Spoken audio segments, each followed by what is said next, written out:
Welcome to the Book Lounge. Today we're unlocking the timeless secrets of human connection with one of the most influential books ever written, How to Win Friends and Influence People by Dale Carnegie. Whether you're looking to build stronger relationships, enhance your communication skills, or simply understand what makes people tick, this book is packed with powerful, practical lessons that you can apply today. Stick around as we uncover the core principles that have helped millions transform their personal and professional lives. Let's get started. Part 1, Fundamental Techniques in Handling People, is a guide to mastering the art of dealing with others. It emphasizes the importance of understanding human nature and the psychology behind our interactions. Here's a powerful summary of the first chapter. Chapter 1. If you want to gather honey, don't kick over the beehive. This chapter drives home a simple but often overlooked truth. People do not respond well to criticism. Criticizing others not only damages relationships, but also triggers defensiveness and resentment. Human beings crave approval and validation, so if we aim to influence others, we must begin by changing how we approach them. Instead of jumping to fault-finding or blaming, we should focus on appreciation and encouragement. Criticism, no matter how constructive, rarely inspires positive change. Instead, it causes people to double down on their mistakes or resent the person delivering the critique. This chapter urges us to break the habit of complaining about others and look for ways to uplift and understand them instead. A key takeaway from this chapter is that the power of influence comes not from tearing someone down, but from understanding them and helping them feel valued. When you withhold criticism and approach others with a mindset of kindness, you can start to create an atmosphere of cooperation and openness.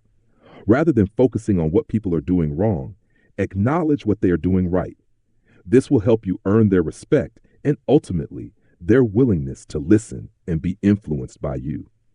One of the most impactful lines in this chapter is the reminder that any fool can criticize, condemn, and complain, but it takes character and self-control to be understanding and forgiving. If we want to inspire positive behavior in others, we need to adopt an empathetic approach, shifting from judgment to understanding and from fault-finding to encouragement.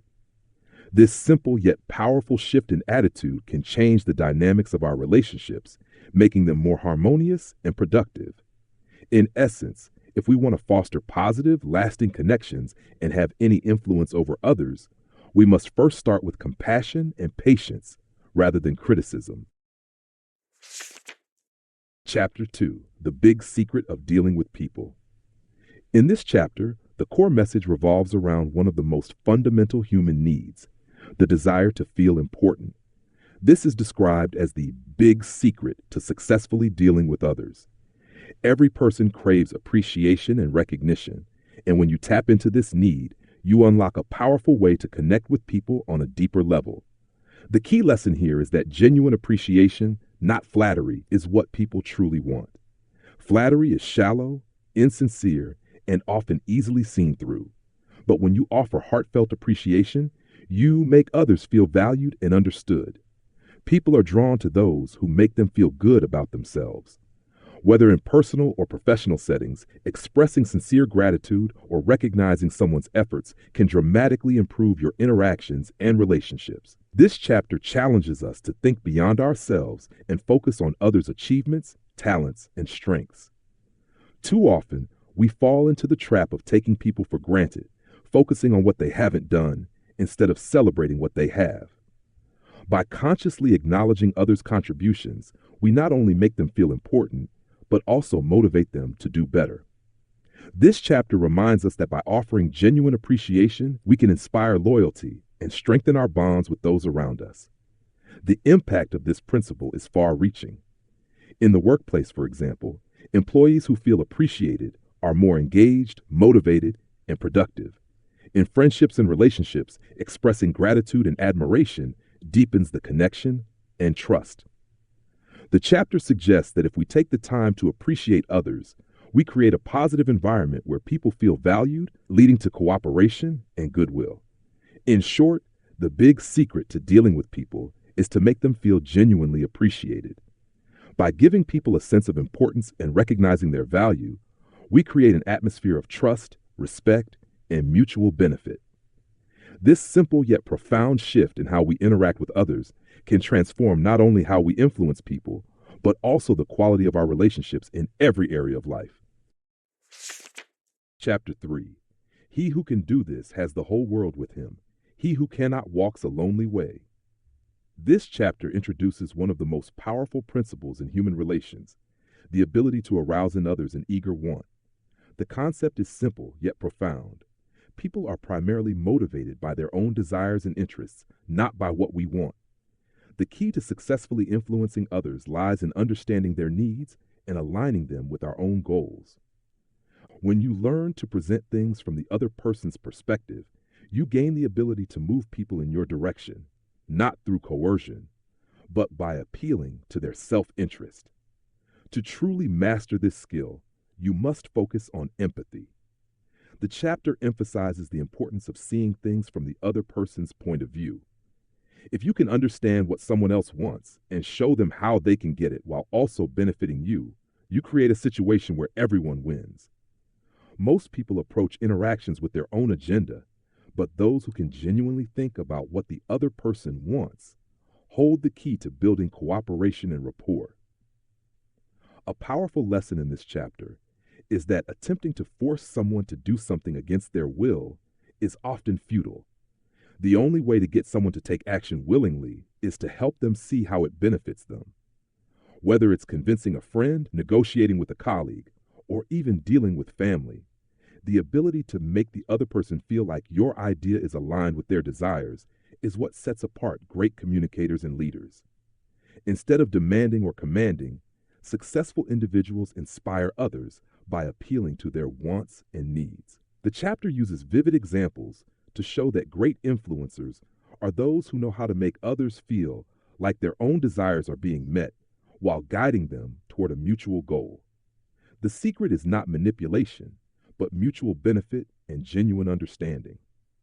By mastering this technique, you'll find that people are more open to your ideas, more willing to collaborate, and more eager to work towards shared objectives. The person who knows how to arouse an eager want in others holds immense power in relationships, business, and life.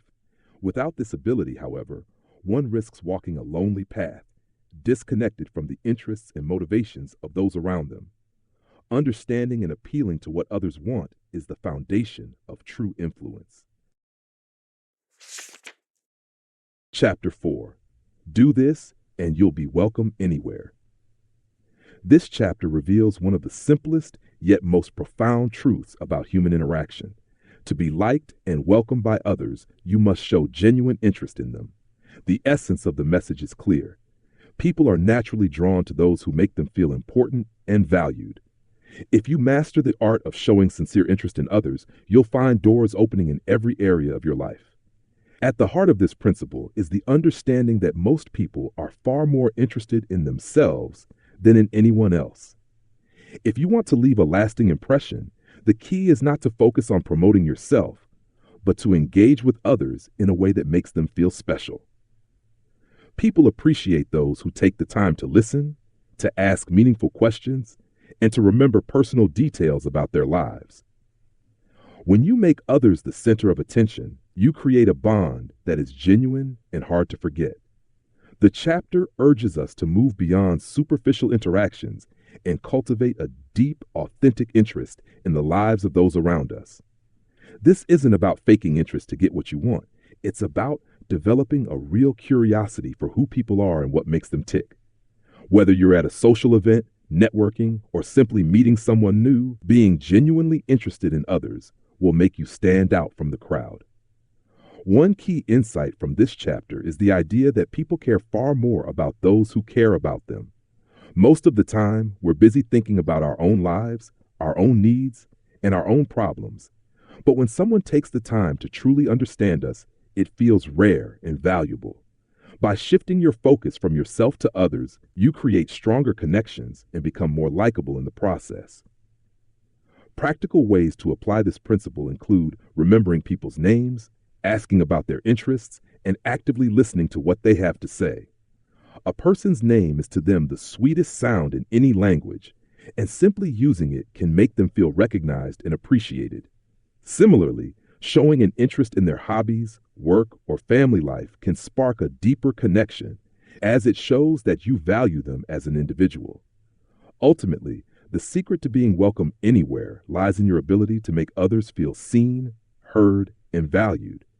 When you develop the habit of showing sincere interest in those around you, you'll find that people are drawn to you, eager to spend time with you, and happy to open up their world to you.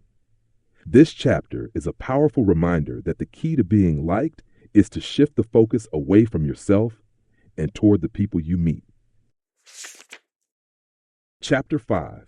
A simple way to make a good first impression.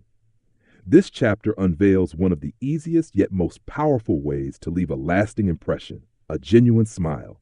It emphasizes the immense power a smile holds in creating warmth and establishing rapport.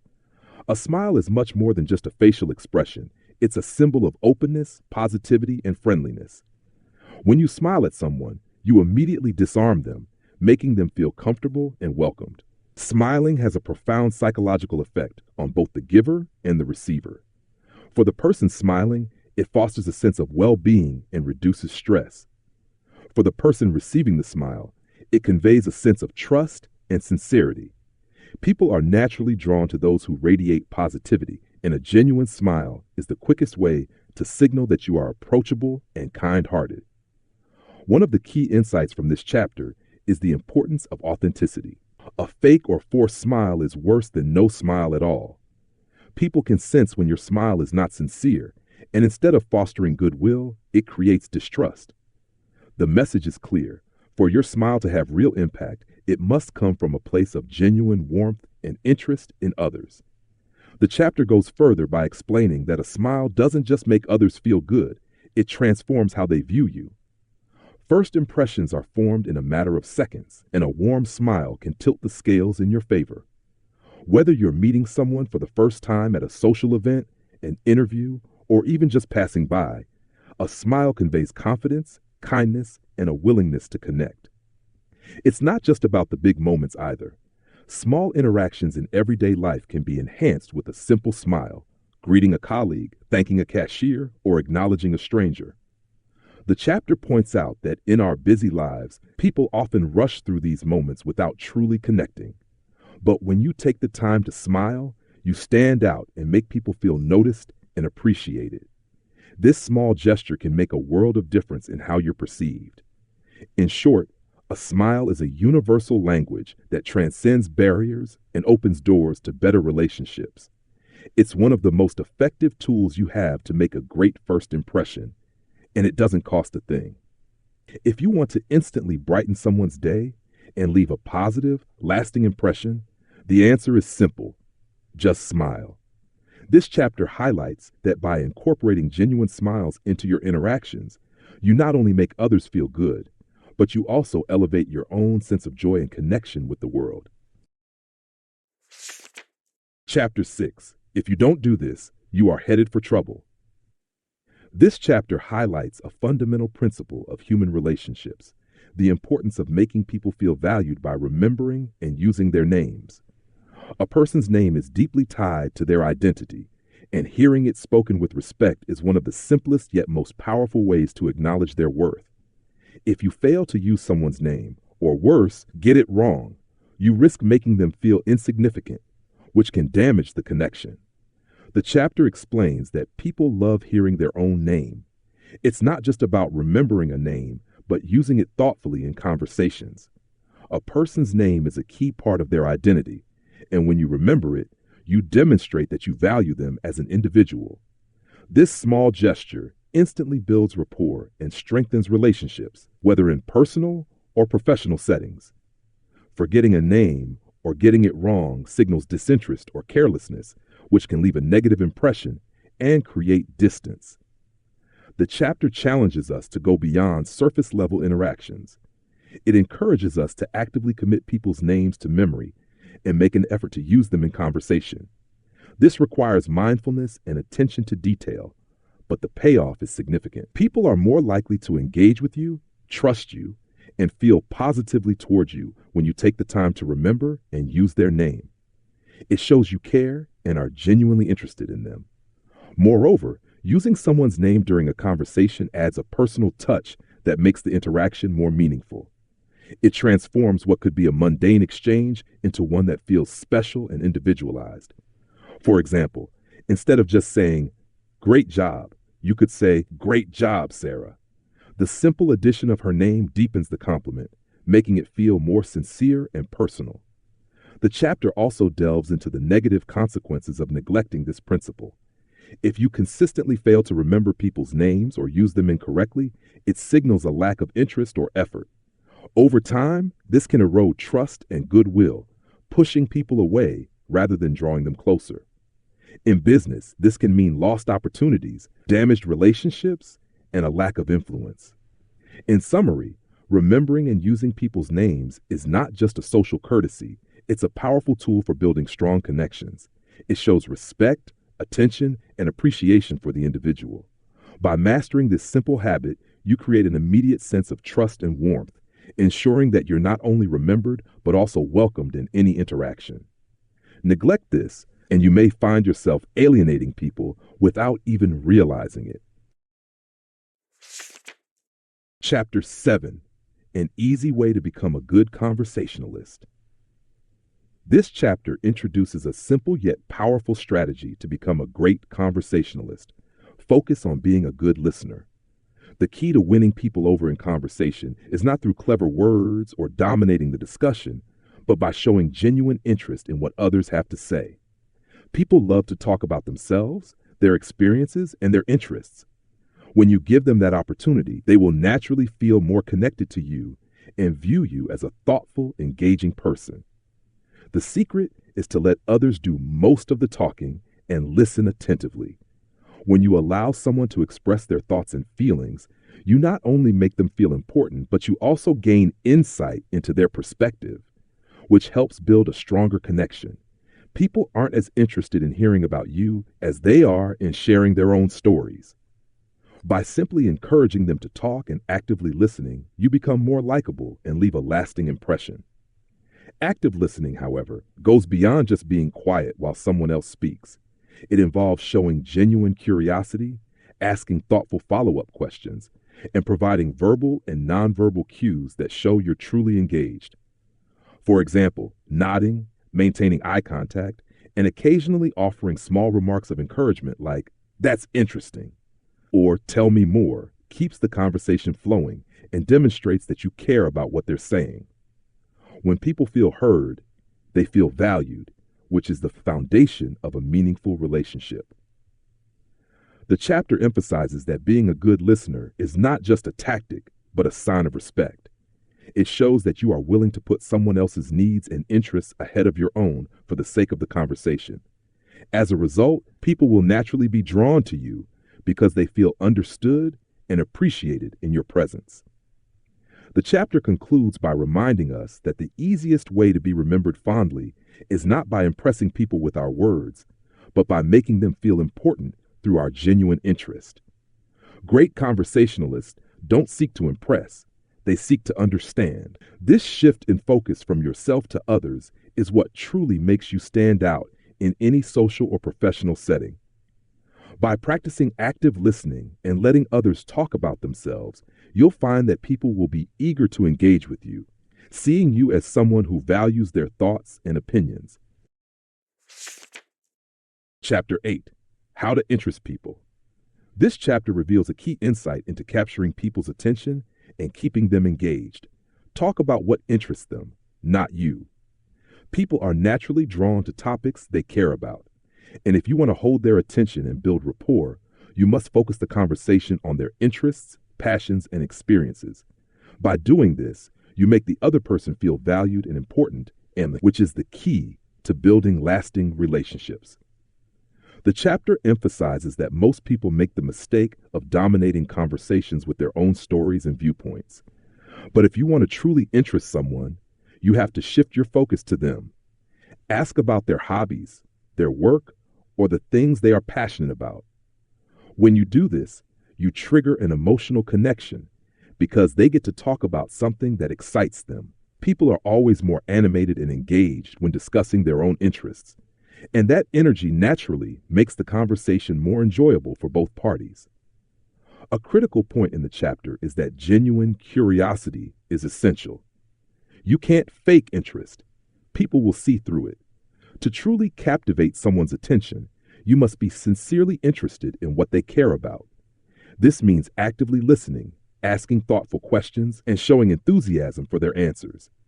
When you engage with their passions, you create a deeper, more meaningful connection that goes beyond surface-level interaction.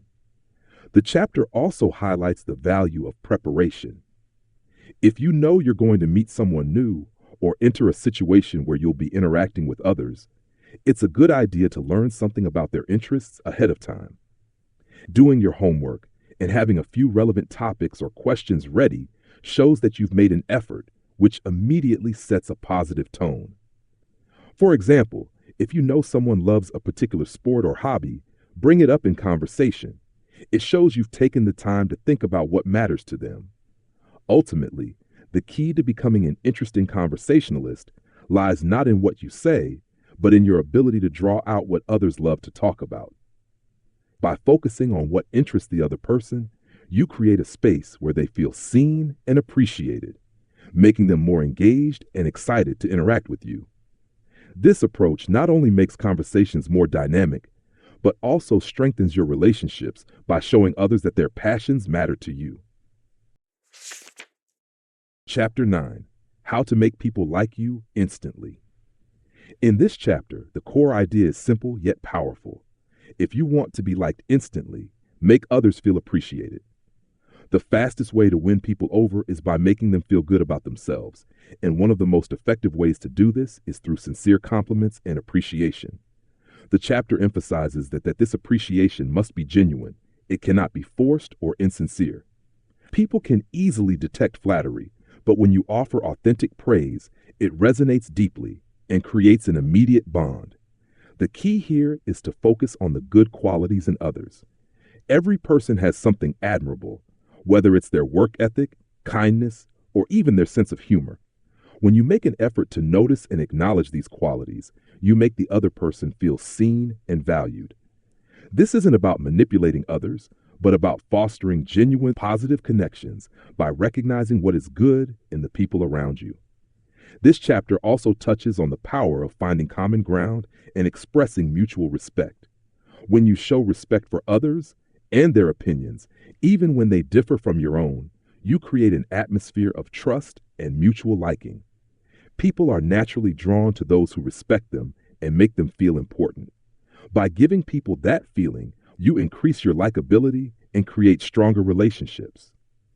Another practical tip from the chapter is the importance of a positive attitude.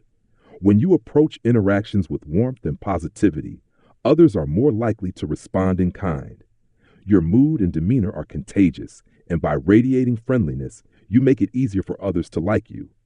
A simple smile or a kind word can go a long way in making others feel at ease around you, which builds an instant connection.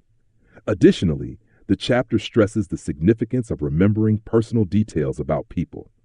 Whether it's recalling their name, interests, or past conversations, these small gestures show that you are paying attention and that you care. It's a subtle but effective way to make someone feel special, which naturally makes them more inclined to like you. In summary, the secret to making people like you instantly is rooted in genuine appreciation, respect, and positivity. When you make others feel good about themselves and show that you value them, you lay the foundation for authentic, lasting relationships. A kind word, a thoughtful gesture, or simply showing interest in others can make a lasting impression and foster instant rapport. Chapter 10: You Can't Win an Argument. In this chapter, the central message is clear. No one truly wins an argument. Even if you present the most logical and convincing points, when you win an argument, you often lose the other person's goodwill and respect. Arguing only bruises egos, deepens resentment, and pushes people further away from your point of view. The chapter encourages us to abandon the notion of winning arguments and instead focus on maintaining harmony and mutual respect in our relationships. When we argue, emotions often take over, and the goal shifts from solving a problem to proving the other person wrong.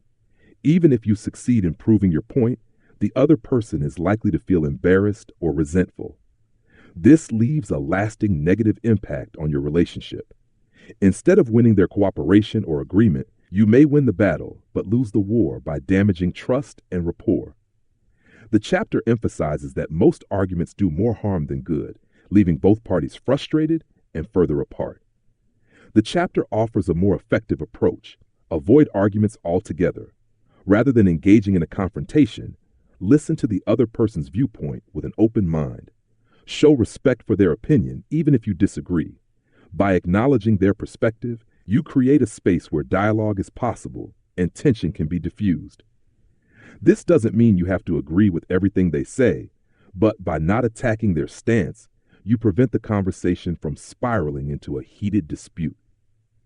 One of the most powerful techniques mentioned is the art of agreeing to disagree without hostility.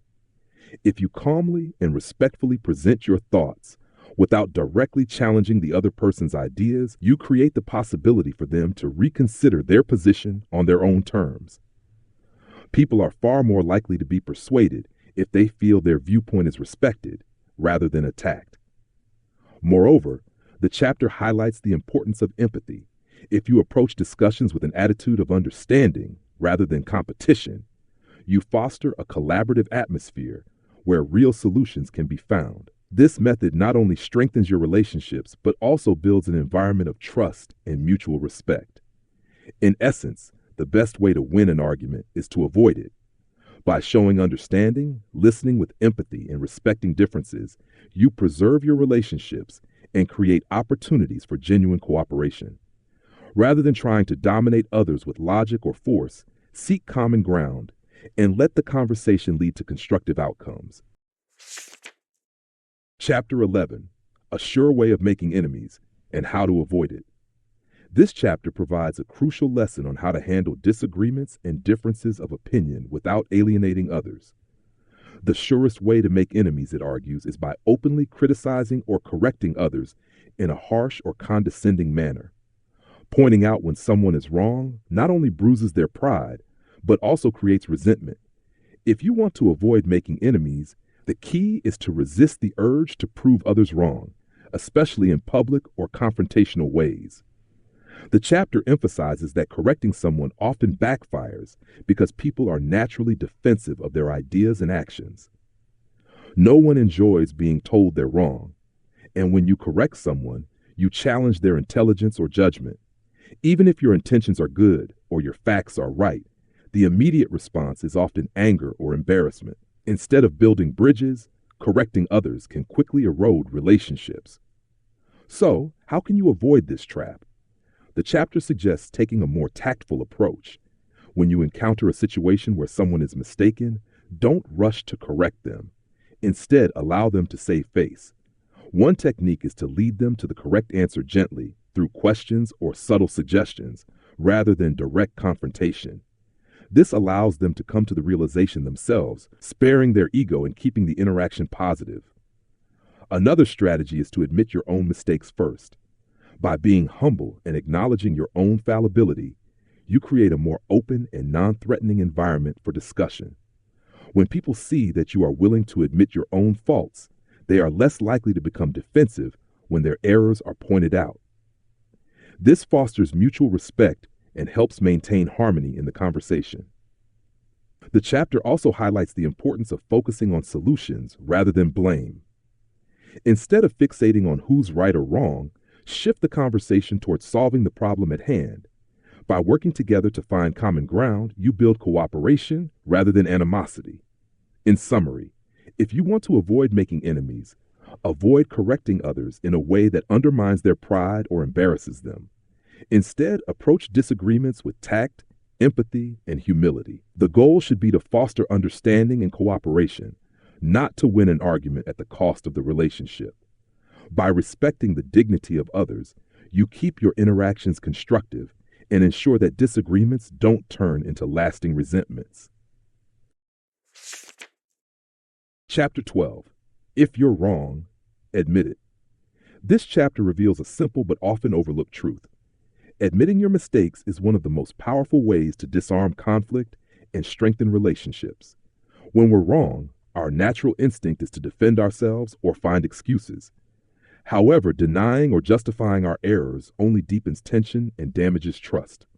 The chapter urges us to take the opposite approach, acknowledge our mistakes openly and sincerely. By doing so, we not only show humility, but also gain respect and diffuse potential hostility. Admitting when you're wrong doesn't just ease conflicts, it transforms the dynamic of the conversation. When you willingly own up to your faults, you catch the other person off guard in the best way.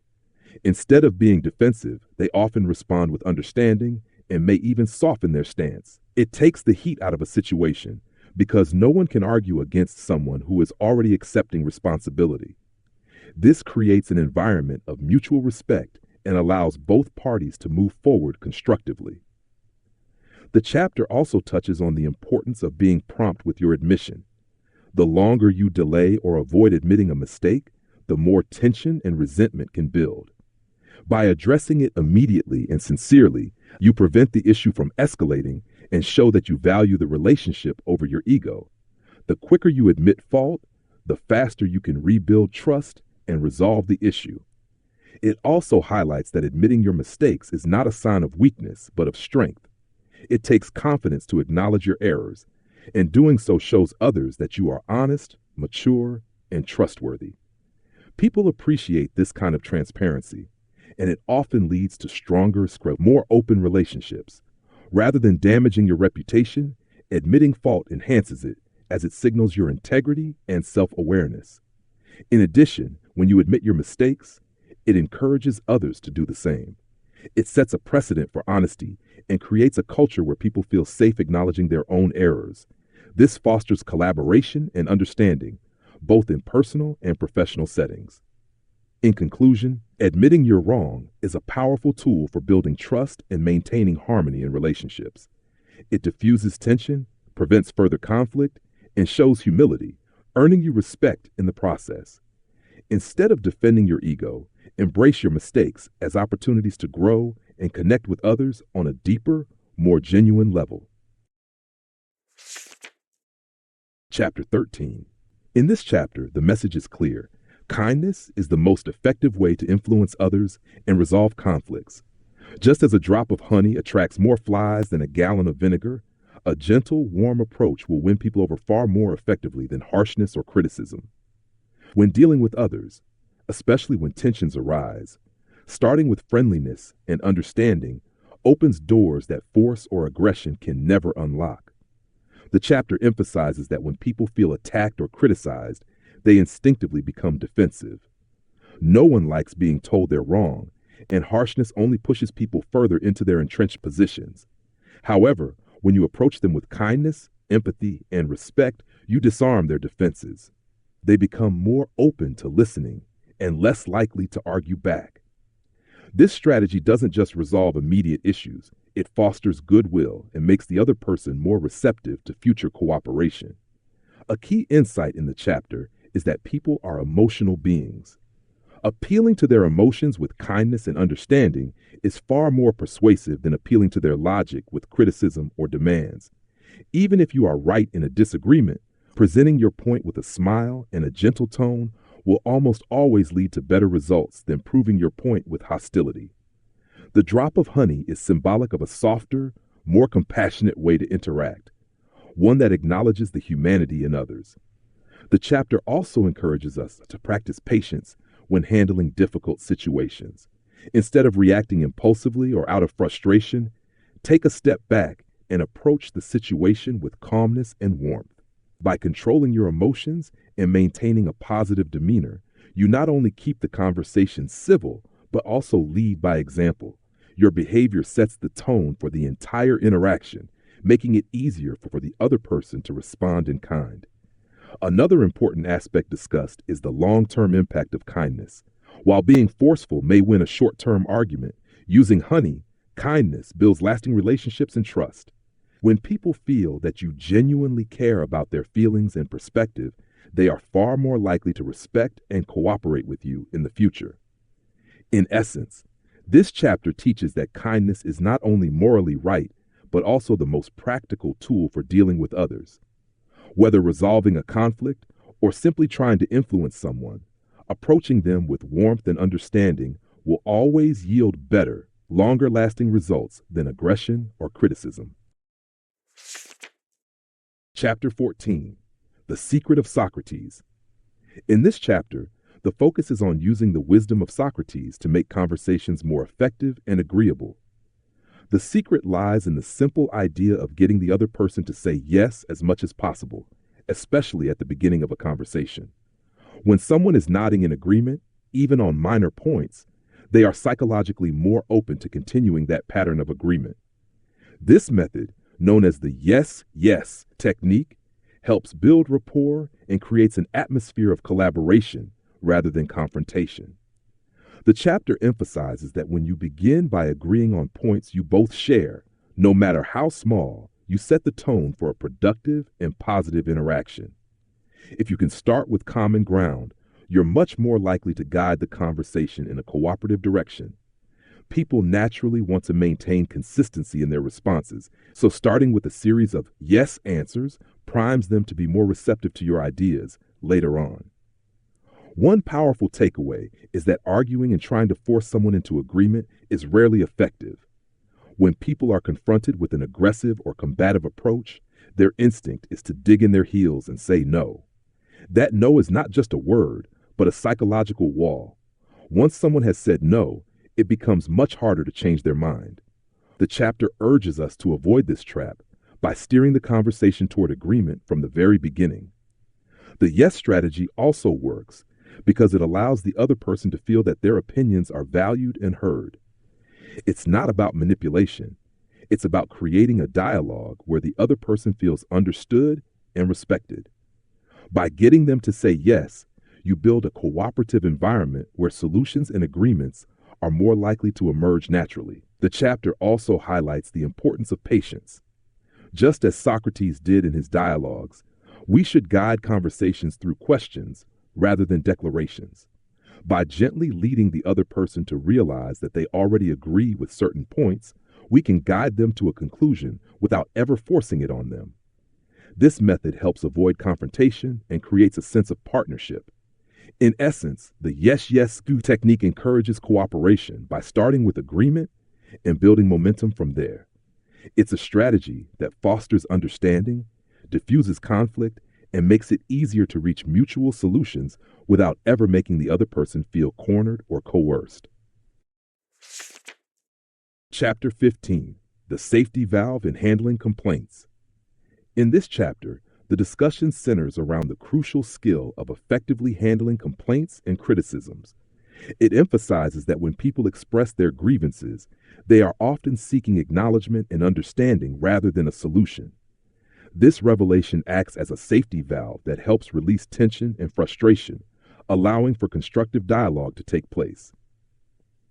The chapter highlights the importance of listening actively when someone presents a complaint. Rather than jumping to defend your position or dismissing their concerns, it's essential to give them your full attention. This approach shows respect and validates their feelings, making them feel heard and appreciated. When individuals feel understood, they are much more likely to be receptive to solutions and to engage in a positive discussion. One of the key insights presented is that complaints often stem from a sense of hurt or injustice. The emotional aspect of a grievance cannot be overlooked. It's not just about the facts of the matter. By acknowledging their feelings and expressing empathy, you create an environment where the person feels safe to express their concerns openly. This simple act of recognition can transform a potentially hostile confrontation into a collaborative problem-solving session. Another powerful strategy discussed is the art of asking questions. Instead of immediately launching into problem-solving mode, encourage the person to elaborate on their complaint. Questions like, "What specifically concerns you?" or "How did that make you feel?" allow them to clarify their issues and demonstrate that you are genuinely interested in their perspective. This technique not only helps in understanding the root of the problem, but also gives the complainant a sense of control over the conversation. The chapter also underscores the significance of responding positively, even in the face of criticism. Instead of taking complaints personally, view them as opportunities for growth and improvement. By maintaining a calm and constructive demeanor, you can diffuse tension and encourage a more productive exchange. Recognizing that complaints can lead to valuable insights enables you to approach them with an open mind. In summary, handling complaints effectively requires patience, empathy, and a willingness to listen. By acknowledging emotions, asking insightful questions, and responding positively, you create a safe space for dialogue. This safety valve approach not only resolves the immediate issue, but also strengthens relationships, fosters trust, and turns grievances into opportunities for improvement. By mastering this art, you can transform potential conflicts into meaningful conversations that benefit everyone involved. Chapter 16: How to Get Cooperation. This chapter delves into the art of fostering cooperation and achieving harmonious interactions, which are essential for success in both personal and professional spheres. At the heart of this discussion is the understanding that cooperation is built on a foundation of respect, empathy, and mutual interest. When you genuinely consider the perspectives and feelings of others, you pave the way for collaboration that feels organic rather than forced. The chapter emphasizes the importance of appealing to the other person's interests. Instead of merely focusing on your own goals or desires, take the time to understand what the other party values.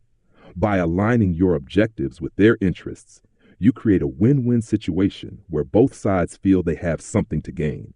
This strategic approach not only increases the likelihood of cooperation, but also fosters goodwill and strengthens relationships. One effective method to encourage cooperation is to encourage others to share their ideas and opinions. By soliciting input, you show respect for their thoughts and foster a sense of ownership over the process. When people feel that their contributions matter, they are more invested in the outcome and are therefore more likely to cooperate. This collaborative environment not only promotes creativity and innovation, but also builds a sense of community and teamwork. Another crucial point made in the chapter is the value of providing sincere appreciation. Recognizing the efforts and contributions of others goes a long way in cultivating a cooperative spirit. When individuals feel valued and appreciated, they are motivated to continue contributing positively and are more likely to support your initiatives. This acknowledgement can take many forms, from a simple thank you to a more formal recognition of their hard work. The chapter also explores the significance of framing requests in a way that emphasizes the benefits for all parties involved. Instead of issuing demands or commands, position your requests as opportunities for collaboration. Phrasing your ideas positively can shift the dynamic from one of obligation to one of enthusiasm and mutual benefit. In essence, obtaining cooperation requires a thoughtful approach grounded in empathy and respect.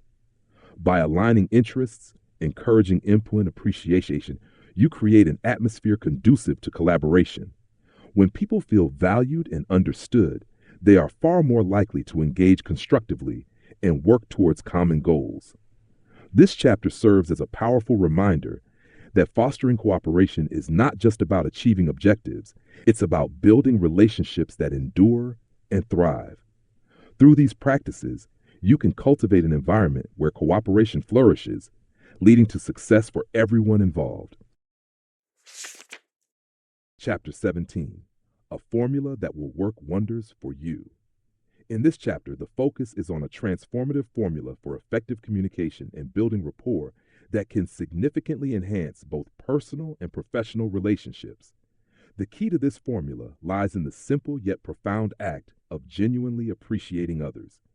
Carnegie argues that people crave recognition and validation more than anything else. By making a conscious effort to appreciate others sincerely, you unlock a powerful tool that can create lasting bonds and facilitate cooperation. The chapter emphasizes the importance of authenticity and appreciation. It is not enough to offer superficial compliments. Genuine praise must be rooted in real observations. When you express heartfelt appreciation for someone's efforts, talents, or character, you not only uplift their spirits, but also encourage them to continue engaging positively. This form of acknowledgement acts as a catalyst for deeper connections, fostering an environment where people feel valued and understood. Carnegie illustrates this concept with various examples, showcasing how simple acts of recognition can turn mundane interactions into meaningful exchanges. When you take the time to highlight the strengths and contributions of others, you signal that you see them as more than just a means to an end. This perspective shifts the dynamics of relationships, promoting mutual respect and collaboration. Another powerful aspect of this formula is the idea of focusing on what others do well rather than pointing out their shortcomings. This approach not only helps build confidence in others, but also creates a more positive atmosphere where individuals are motivated to improve and excel. Instead of fostering resentment or defensiveness through criticism, Carnegie encourages a mindset of encouragement and constructive feedback. The chapter also explores the significance of listening attentively. When you genuinely listen to others, it demonstrates that you value their opinions and experiences. This practice not only enhances your understanding, but also strengthens your connections. People appreciate when they feel heard, and attentive listening can often be more impactful than words of praise. In conclusion, the formula presented in this chapter is a simple yet powerful strategy that can work wonders in cultivating strong, meaningful relationships. By offering sincere appreciation, focusing on strengths, and practicing active listening, you create a foundation for trust and collaboration. This approach not only enriches your interactions, but also inspires those around you to flourish, leading to a more positive and fulfilling environment for everyone. Ultimately, the art of genuine appreciation is a transformative skill that can elevate both your personal and professional life, fostering connections that are built to last. Chapter 18, What Everybody Wants. In this chapter, the essence of human motivation is distilled into a simple yet profound truth. What everyone truly desires is to feel important. This fundamental need for recognition and significance transcends cultural and social boundaries, affecting how we interact with one another in every aspect of life. Understanding this universal desire is key to fostering strong relationships and influencing others positively. The chapter opens by exploring how often people are consumed by their own struggles and challenges, leading them to overlook the importance of making others feel valued. Carnegie illustrates that when individuals are acknowledged and their contributions are recognized, it ignites a spark of enthusiasm and loyalty. People are not merely looking for accolades. They want to know that their efforts matter and that they are appreciated for who they are. One powerful strategy discussed is the art of sincere praise. Carnegie stresses that offering genuine compliments, specific, heartfelt, and timely, can leave a lasting impact. Rather than offering empty platitudes, dig deeper to identify what truly makes someone special or worthy of recognition. This authenticity resonates with people and fulfills their innate desire to feel important.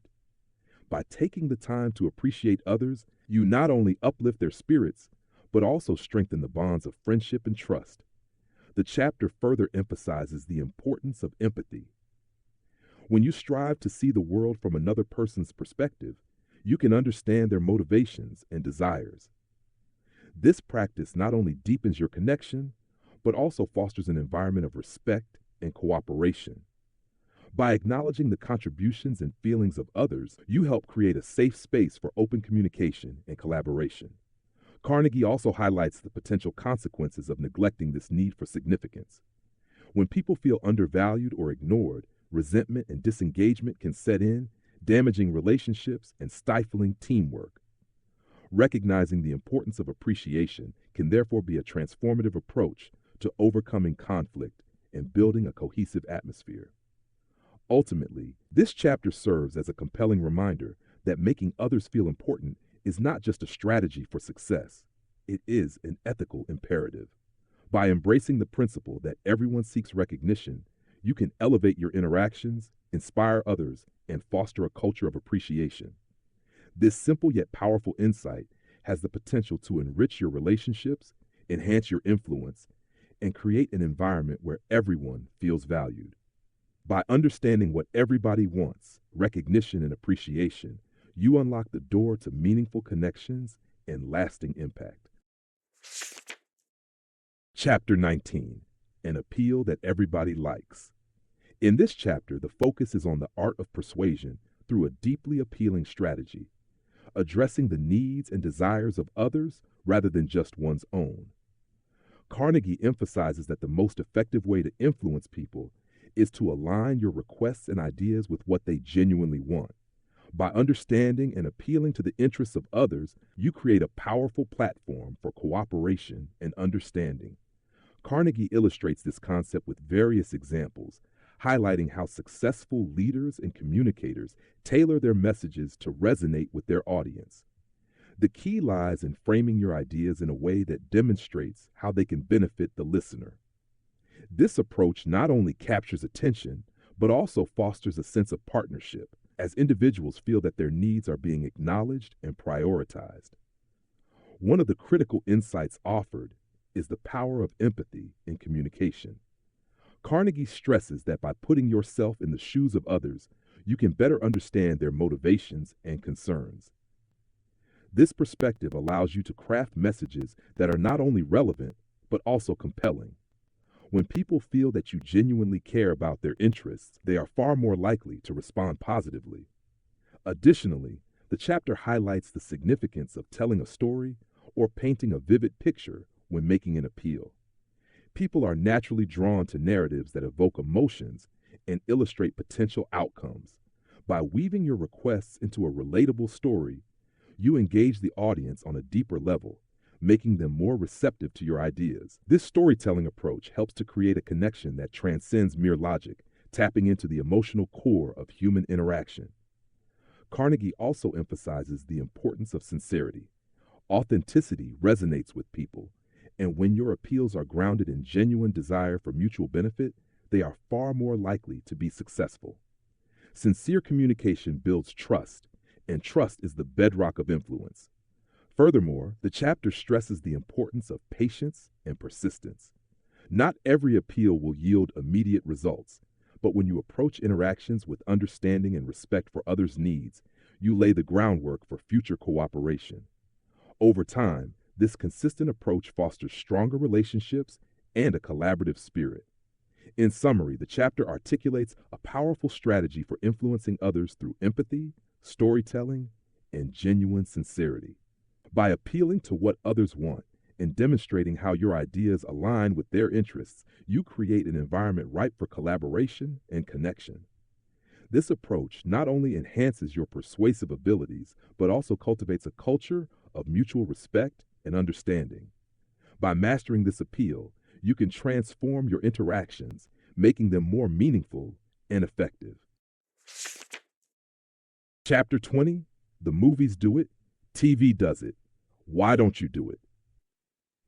In this chapter, the discussion centers around the captivating art of storytelling and its profound impact on communication and persuasion. Carnegie emphasizes that, much like the films and television shows that captivate audiences with compelling narratives, you too can engage and influence others through the power of storytelling. The ability to tell a story effectively can be a game changer in your interactions, making your messages more memorable and relatable. Carnegie opens by pointing out that successful movies and TV shows thrive on emotional resonance and relatable characters. They draw viewers in by weaving plots that reflect human experiences and aspirations. By employing a similar technique in your everyday communication, you can capture attention and inspire action. Stories have the power to evoke emotions, spark imagination, and create connections that facts and figures alone often fail to achieve. The chapter outlines the importance of crafting your narratives with clarity and purpose. Each story should have a clear message or moral that resonates with your audience's interests and experiences. By relating personal anecdotes or experiences that illustrate a larger point, you not only engage listeners, but also build credibility. Authentic stories allow people to see the real you, making it easier for them to relate to your perspective. Moreover, Carnegie highlights the significance of drama and intrigue in storytelling. By incorporating elements that provoke curiosity or suspense, you can keep your audience hooked. This technique encourages listeners to invest emotionally in your message, making them more likely to remember and act upon it. It's about creating a journey that audiences can follow, much like the plots of their favorite films or shows. The chapter also discusses the need to adapt your stories to fit the context and the audience. Understanding who you are speaking to and tailoring your narrative to their interests and values can make a substantial difference in how your message is received. When people see themselves reflected in your stories, they are more likely to connect with your ideas and support your initiatives. Ultimately, the essence of this chapter is a powerful reminder of the role of storytelling in effective communication. By harnessing this timeless art, you can elevate your interactions, making them not only more engaging, but also more persuasive. Embracing storytelling enables you to connect on a deeper level, evoke emotions, and inspire action, transforming the way you influence others.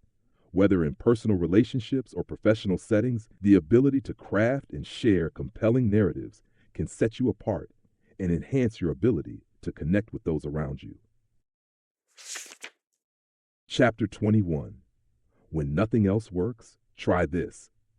In this chapter, the focus shifts to a powerful, albeit often overlooked strategy for resolving conflict and influencing others, the art of appealing to a person's sense of importance. Carnegie reveals that when traditional methods fail to sway someone or bring about cooperation, invoking their dignity and self-respect can be a transformative approach. This tactic taps into a fundamental human need, the desire to feel valued and significant. The chapter begins by highlighting common pitfalls in communication, especially during disagreements. When faced with opposition, it is easy to resort to criticism, blame, or frustration. However, Carnegie stresses that such reactions can escalate tensions and lead to a breakdown in dialogue. Instead, he advocates for a more empathetic strategy, acknowledging the other person's perspective and affirming their worth.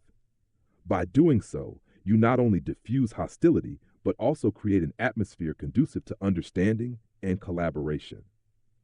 Carnegie illustrates this principle with poignant examples, showcasing how simple gestures of appreciation and acknowledgement can shift the tone of an interaction. When you approach someone with genuine respect for their opinions, even in disagreement, you foster an environment where constructive dialogue can flourish. This tactic encourages individuals to open up and consider alternative viewpoints as they no longer feel threatened or belittled. The chapter emphasizes the significance of humility in this approach. By admitting your own mistakes or acknowledging your shortcomings, you humanize yourself in the eyes of others. This act of vulnerability invites others to reciprocate, creating a space where both parties feel safe to express their thoughts and feelings honestly. Such openness can pave the way for deeper connections and more effective resolutions. Moreover, Carnegie highlights the importance of sincere appreciation. Recognizing the contributions and efforts of others, even in challenging situations, can reignite their motivation and willingness to cooperate. When people feel valued, they are more inclined to engage positively, leading to collaborative problem solving rather than adversarial standoffs. Ultimately, this chapter serves as a compelling reminder of the profound impact of empathy and respect in our interactions. By appealing to others' sense of importance, you can transcend obstacles that may seem insurmountable. This strategy not only enhances your ability to influence, but also fosters an environment of mutual respect and understanding. When conventional methods fall short, the wisdom of recognizing and uplifting others can transform conflicts into opportunities for growth and cooperation. In a world often fraught with misunderstanding and strife, this approach stands as a testament to the power of human connection and the remarkable potential that lies in recognizing the inherent worth of every individual. Chapter 22. If you must find fault, this is the way to begin. This chapter reveals a crucial method for offering criticism or addressing faults in a way that preserves relationships and motivates improvement. The key to constructive criticism lies in starting with genuine praise and appreciation before addressing any issues. When done thoughtfully, This method makes the other person more receptive to feedback without feeling attacked or defensive. Carnegie emphasizes that humans naturally resist direct criticism as it often triggers feelings of inadequacy or resentment. No one enjoys being told they are wrong or at fault.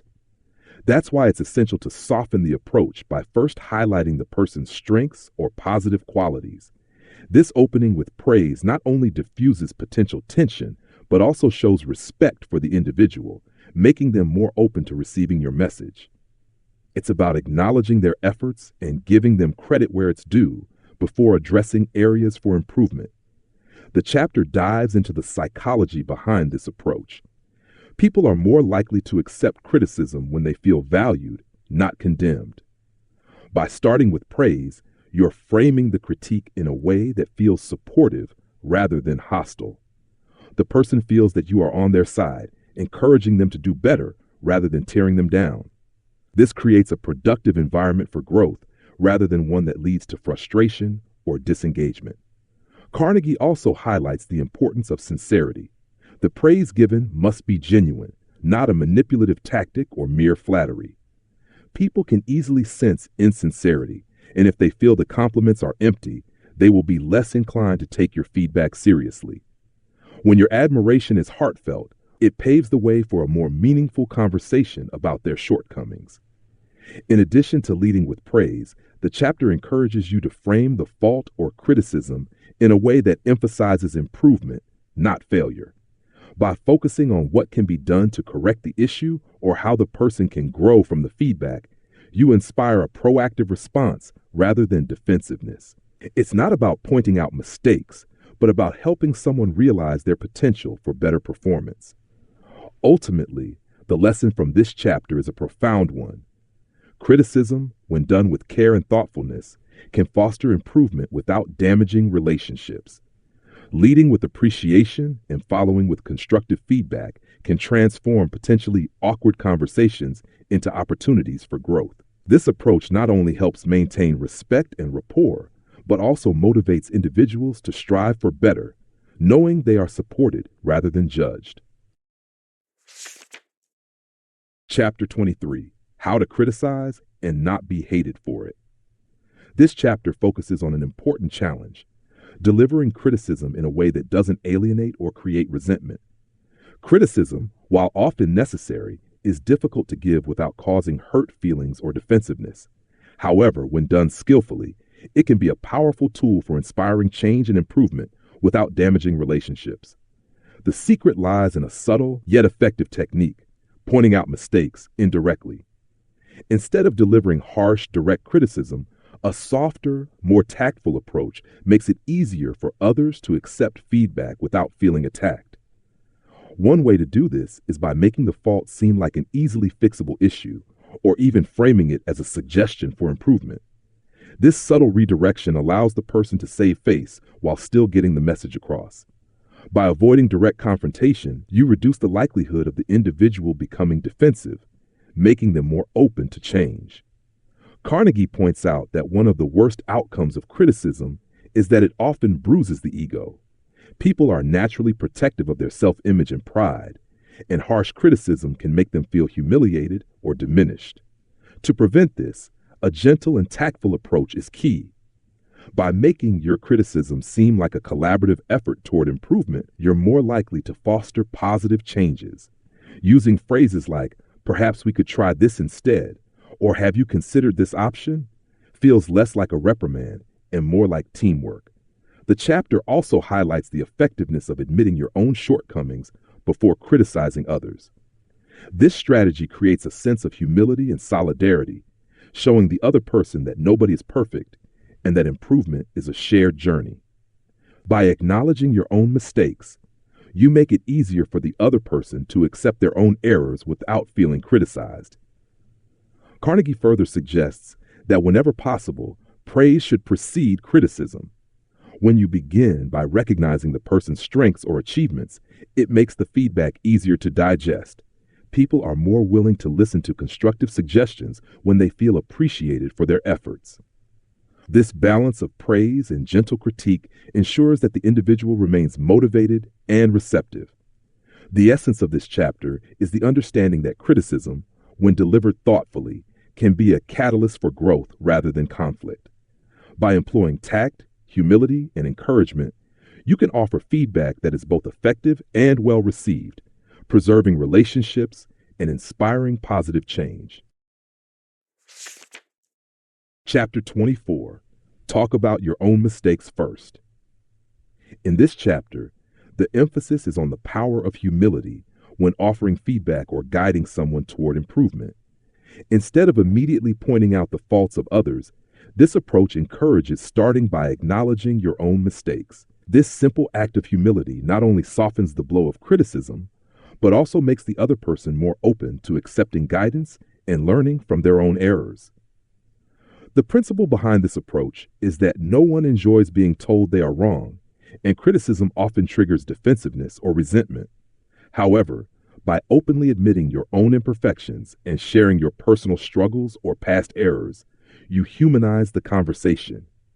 You create a sense of equality where the other person doesn't feel judged or belittled.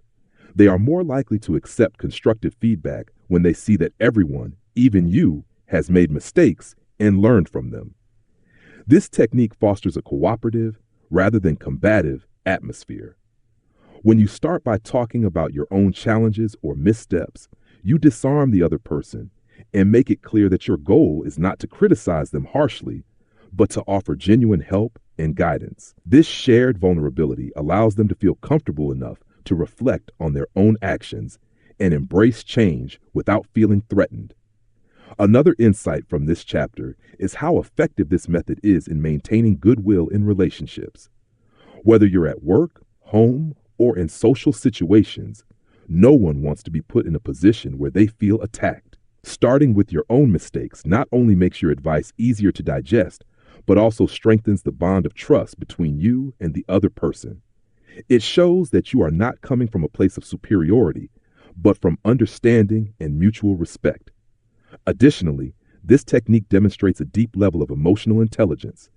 Recognizing your own flaws signals self-awareness, which is a quality that others admire.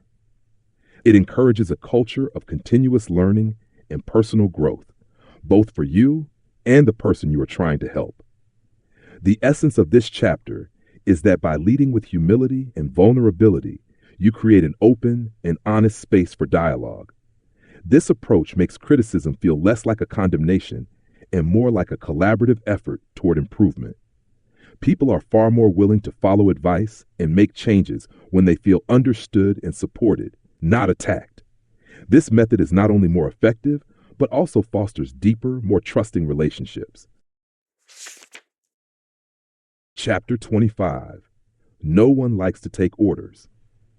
This chapter delves into a fundamental aspect of human nature, our resistance to being commanded or controlled. No one enjoys being told what to do in a direct, authoritative manner. Instead, people respond far better when they feel that they are part of the decision-making process. The essence of this chapter is that you can gain cooperation and inspire action much more effectively by asking for suggestions or opinions rather than issuing direct orders. One of the most powerful techniques discussed is phrasing requests as questions instead of commands. For instance, instead of saying, "Do this," you could ask, "Could we try this approach?" Or, "What do you think about handling it this way?" This not only softens the directive, but also empowers the other person by making them feel involved and valued. When people feel like their input is sought, they're more likely to take ownership of the task and execute it with enthusiasm. By involving others in decision-making, you show respect for their intelligence and capabilities. This approach fosters a collaborative environment rather than one dominated by hierarchy and control. When individuals feel they have a voice, they are far more likely to be motivated and engaged in their work or efforts. It transforms a simple order into a shared goal, where everyone is contributing to the outcome. This chapter also touches on the importance of preserving a person's dignity. Giving direct orders can often feel like a blow to someone's autonomy or self-esteem, which can lead to resentment or passive resistance. On the other hand, asking questions or suggesting ideas encourages cooperation without diminishing the other person's sense of control or value. It maintains goodwill and creates a positive working relationship, whether in personal or professional contexts. The lesson here is rooted in psychological insight. People naturally resist being controlled, but they thrive when they feel respected and empowered. Instead of creating unnecessary tension through commands, leading with questions or suggestions fosters mutual respect and cooperation. This approach not only makes the person more willing to act, but also enhances the quality of the relationship. Whether you're managing a team, collaborating with colleagues, or interacting with friends and family. Ultimately, the chapter teaches that by framing your requests in a way that invites input and collaboration, you can inspire greater effort, creativity, and willingness to work together, all while preserving a person's dignity and building stronger, more productive relationships. Chapter 26. Let the other person save face. This chapter focuses on one of the most delicate aspects of human interaction, allowing others to preserve their dignity, even in difficult or embarrassing situations.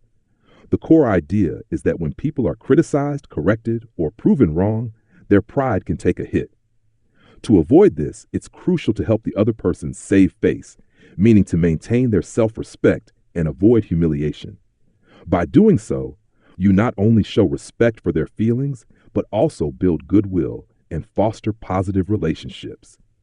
The chapter emphasizes the importance of handling sensitive situations with tact and care. Whether it's a work scenario where someone has made a mistake or a personal interaction where a disagreement has arisen, the way you address the issue can either preserve or damage the relationship. If you confront someone harshly or point out their errors in front of others, you risk embarrassing them and creating resentment.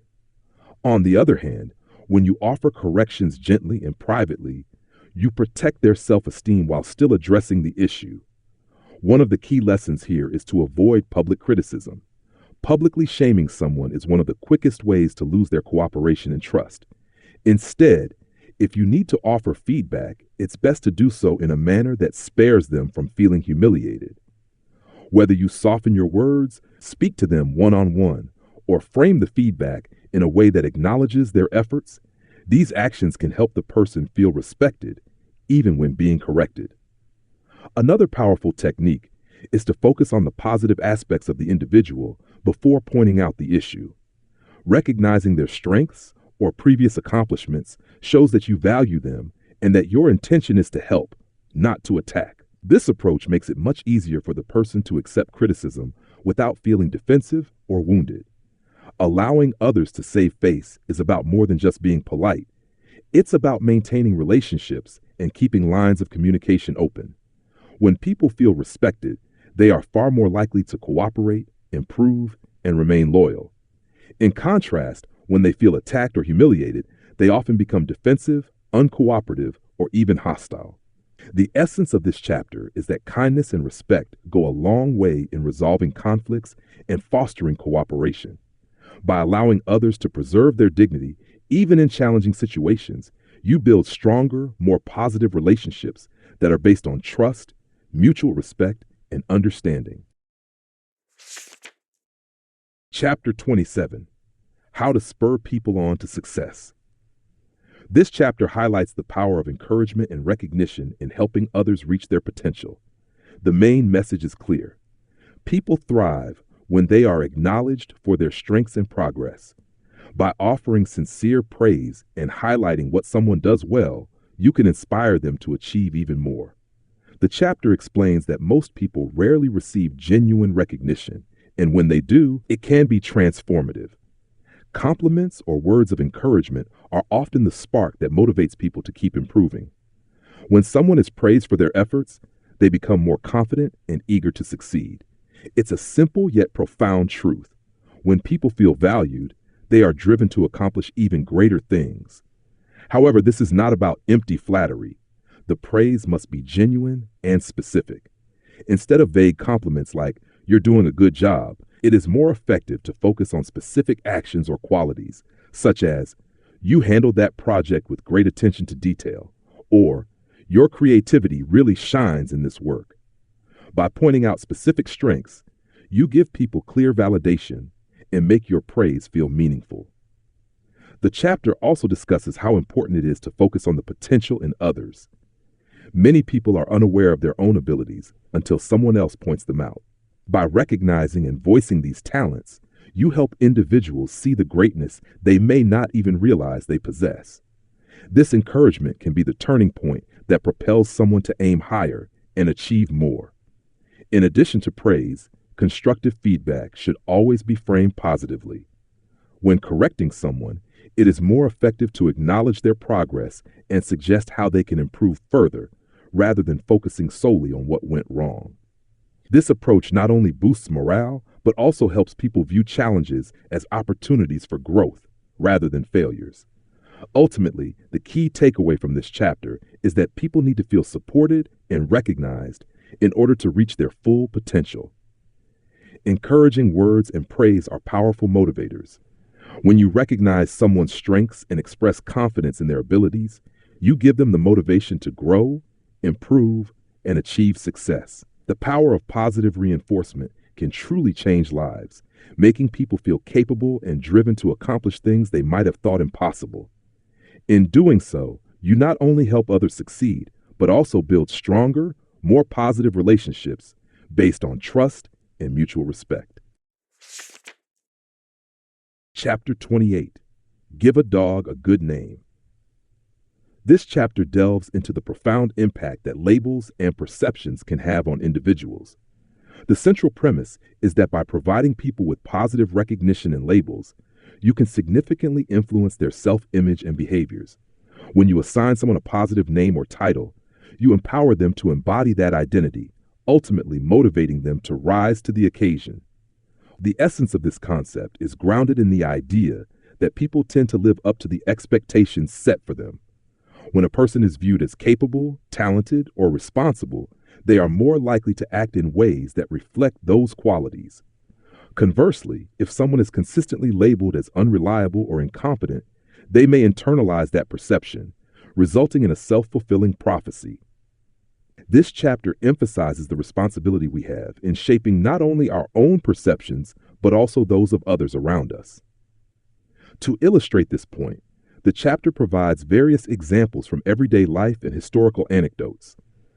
Carnegie highlights how leaders and educators can inspire their teams or students by focusing on their strengths rather than their weaknesses. For instance, when a teacher expresses confidence in a student's abilities, that student is more likely to strive for excellence and embrace a positive identity. The same principle applies in the workplace, where managers who recognize and commend their employees' strengths foster a culture of motivation and productivity. The chapter also underscores the importance of giving people opportunities to prove themselves. By assigning tasks or roles that align with their perceived strengths, you allow individuals to step into their good names. This not only boosts their confidence, but also reinforces the positive label you've placed on them. When people feel that others believe in them, they are more likely to take initiative and show commitment. Furthermore, Carnegie encourages readers to refrain from labeling individuals negatively, even in jest. Such remarks can stick with a person and shape their self-esteem and actions. Instead, the focus should be on creating a positive environment where everyone is encouraged to thrive and succeed. Ultimately, this chapter powerfully illustrates how language shapes reality. By bestowing positive names and fostering supportive environments, we can inspire others to reach their fullest potential. When we acknowledge and uplift the qualities we wish to see in people, we not only elevate their self-worth, but also contribute to a culture of growth and success. The act of giving someone a good name can be a transformative force, fostering confidence, motivation, and positive change in both personal and professional realms. Chapter 29. Make the fault seem easy to correct. This chapter emphasizes a crucial approach to handling mistakes and shortcomings in others, one that focuses on understanding and encouragement rather than criticism and blame. The fundamental message is that by framing a fault as something manageable and correctable, you can motivate individuals to take action and improve rather than feeling overwhelmed or defeated by their errors. The chapter starts by acknowledging the natural tendency for people to feel defensive when confronted with their shortcomings. When a fault is presented as a monumental issue, it can induce anxiety, resentment, or even a sense of hopelessness. Instead, Carnegie suggests that when addressing mistakes, it is far more effective to minimize the perceived severity of the error. By doing so, you empower the individual to believe that change is within their reach. One powerful strategy discussed in this chapter is to highlight previous successes and strengths when addressing a fault. This method serves a dual purpose. It not only reminds the individual of their capabilities, but also reassures them that the issue at hand is just a minor setback in the context of their overall abilities. For instance, if a colleague struggles with a specific project, acknowledging their past achievements can reinforce their confidence and encourage them to see the current challenge as a temporary obstacle rather than a defining failure. Carnegie also stresses the importance of offering constructive feedback rather than dwelling on the negative. When suggesting corrections, the focus should be on solutions rather than blame. This involves asking guiding questions that prompt individuals to reflect on how they might improve, rather than telling them what they did wrong. By engaging them in the process of problem solving, you cultivate a sense of ownership and responsibility for their growth. Additionally, the chapter highlights the impact of maintaining a positive, optimistic demeanor when addressing faults. When leaders and peers approach discussions about errors with a supportive attitude, it fosters a collaborative environment that encourages learning and development. This supportive framework allows individuals to feel safe admitting their mistakes and seeking help, ultimately leading to more significant personal and professional growth. In essence, this chapter underscores the transformative power of perspective in communication. By making faults seem easy to correct, you not only alleviate the burden of shame, but also inspire action and improvement. When individuals feel capable of overcoming their challenges, they are more likely to embrace change, learn from their experiences, and ultimately flourish. The approach outlined in this chapter can significantly enhance relationships, promote growth, and foster a culture of continuous improvement in any setting. Chapter 30. Making people glad to do what you want. As we reach the final chapter, the essence of influence crystallizes in the profound idea that the best way to lead is to make others feel joyful about joining you on your journey. This chapter emphasizes the transformative power of persuasion and how genuine engagement can inspire others to willingly support your goals. At its core, the chapter reveals that people are inherently motivated by their own desires and interests. If you want someone to be excited about a project or an idea, you must first understand what drives them. Carnegie urges us to align our requests with the motivations of others, thereby creating a harmonious connection between our objectives and their aspirations. This alignment not only fosters goodwill, but also enhances cooperation, leading to more fruitful collaborations. One of the key strategies discussed is the importance of framing your requests in a way that highlights the benefits for the other person. When approaching someone with a proposal, articulate how it can positively impact their life or career. By emphasizing the shared value, you transform what could be seen as a burden into an enticing opportunity. For instance, instead of simply asking a colleague to take on extra work, position it as a chance for them to showcase their skills or gain visibility in the organization. This perspective shift makes it easier for them to say yes, feeling empowered rather than obligated. Another critical aspect of making people glad to do what you want lies in the art of appreciation and recognition. Carnegie points out that when individuals feel valued for their contributions, they are much more inclined to support your initiatives. Celebrating their achievements, no matter how small, fosters a sense of belonging and loyalty. It creates an environment where collaboration thrives because people want to be part of something where their efforts are acknowledged. When you show genuine gratitude, it builds a bridge of trust, encouraging others to work with you rather than against you. Additionally, Carnegie stresses the significance of clear communication and patience. Not everyone will instantly grasp how your requests align with their goals. It takes time to cultivate understanding and rapport. By being patient and willing to explain the mutual benefits, you guide others towards seeing the value in your proposals. This process is not about coercion. It's about guiding others to a realization that supports both your interests and theirs. In this concluding chapter, Carnegie emphasizes that the key to making people enthusiastic about your ideas is to approach them with sincerity and respect. When you genuinely care about others' needs and aspirations, you naturally create an atmosphere where they feel compelled to contribute.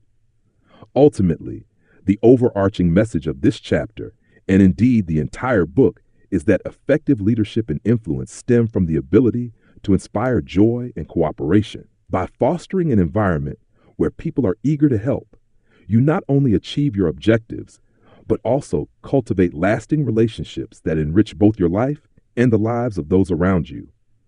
As you reflect on this journey through the principles of influence and connection, remember that the most effective way to lead is to make others feel glad to join you.